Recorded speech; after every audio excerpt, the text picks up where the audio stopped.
All right. Tonight I'm going to tell you the story of how I discovered that I am an amazing public speaker. You know it's true. When I was in 8th grade, I kind of ran with the smart set, which is code for saying I was a complete nerd. And when you're a complete nerd in 8th grade, what do? You do speech and debate. So in 8th grade, my English teacher managed to convince me that I should sign up. And I did, and me and all my geeky friends went off to our first speech and debate tournament. And there were quite a few different things you could sign up for. You could do legit debate. There was a couple of sort of theatrical things where you could read passages from plays, but I decided I would do extemporaneous speaking. And extemporaneous speaking, you essentially pulled a topic out of a hat.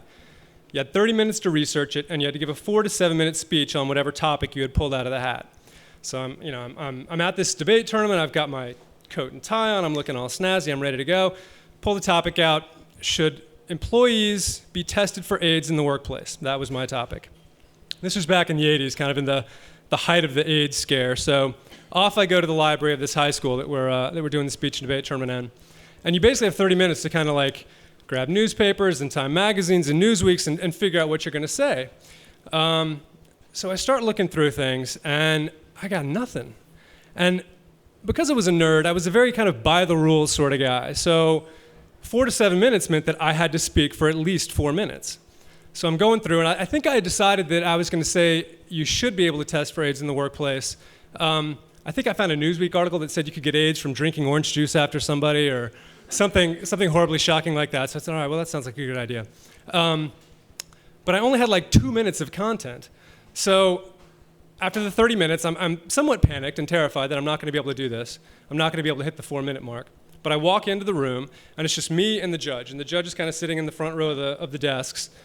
And I started on my spiel, and I get to the 2nd minute, and sure enough, I'm done. And he's got little signals, so he kind of flags you at 4 minutes, and he flags you at 5 minutes, and he's not making any motions to flag me. And I start getting really, really nervous and uncomfortable. And it kind of starts in my feet. And they start to feel a little numb, a little weird.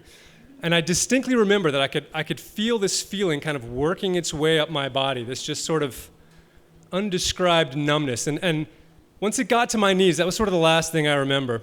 And when I woke up, I was lying down, and I had taken out about 3 desks in the front row.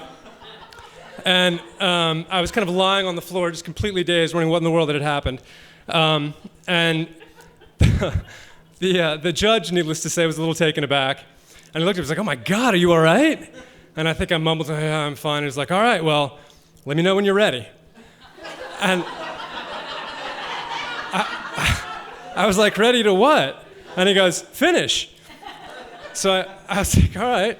So I stood up and said, "Employees should be allowed to be tested for AIDS in the workplace. Thank you very much." And I walked out. And that was the end of my first extemporaneous speech. And I was mortified, obviously. I went back to all my friends, and I had to tell them I'd passed out in my first extemporaneous speech. And I tried to blame it on my tie being too tight, but everybody knew I was just nervous. But I made it through the rest of the day. I can't remember anything about the rest of that day. I don't remember any of the other speeches I gave, but I managed to do it. I didn't quit.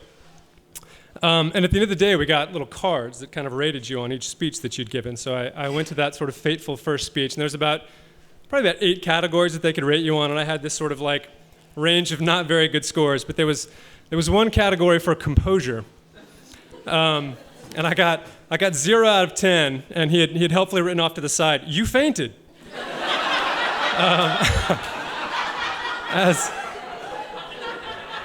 As if maybe I was confused about why I'd gotten a 0 out of 10 on composure. But that was my first extemporaneous speaking speech, and shockingly, I decided that I would keep with it, and I stuck with it, and I managed to make it through the rest of the year, and I did not pass out at any single extemporaneous event again, and I got back on the horse and managed to become relatively comfortable with public speaking, at least to the point where I can stand up in front of 100 people and tell them that I am effectively petrified of speaking in public. Thank you very much.